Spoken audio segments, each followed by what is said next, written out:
आरोग्य ही खरी संपत्ती आहे आणि योग्य पोषण हाच तिचा पाया आहे. जसे इंधनाशिवाय गाडी धावू शकत नाही, तसेच योग्य आहाराशिवाय मानवी शरीर प्रगती करू शकत नाही. म्हणूनच म्हणतात ना, आरोग्य धनसंपदा. पण ही संपत्ती मिळवण्यासाठी आपल्याला महागड्या जिमची नाही, तर आपल्या स्वयंपाकघरातील योग्य पोषणाची गरज आहे. आणि जंक फूडबद्दल बोलायचं तर जिभेची चोचले पुरवणारा आहार क्षणिक आनंद देतो, पण सकस आहार जन्मभराची साथ देतो. पालेभाज्या आणि फळांना आपल्या ताटात मानाचे स्थान देऊया. अगदी बरोबर. कारण जसे असेल अन्न तसे होईल मन.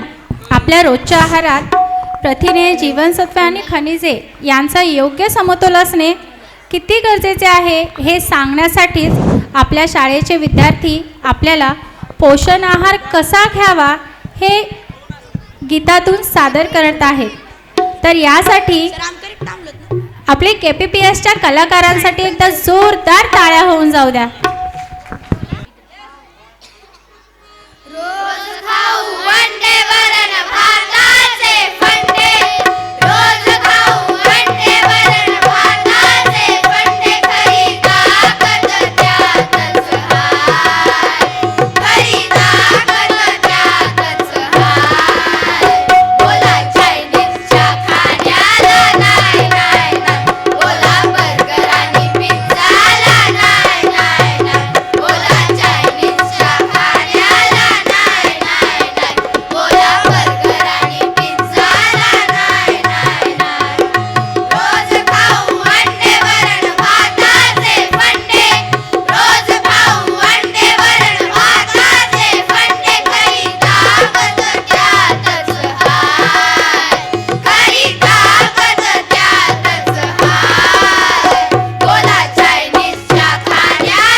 आनंदी जीवनाचे मळे.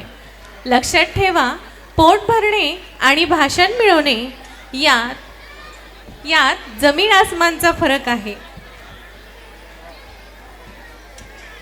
अगदीच. जाता जाता एकच संकल्प करूया, सकस आहार घेऊ रोज, आजारांना देऊ नका डोस. निरोगी शरीर हेच आनंदी जीवनाचे रहस्य आहे. खरं आहे ना? तर बसलेल्यांपैकी कोण कुरकुऱ्यांना बाय बाय नाही नाही म्हणणार आहे? हात वर करायचंय. कोणीच नाही? बघा, मागे हात वर आलेले आहेत, पॅरेंट्सचेच वर हात आलेले आहेत.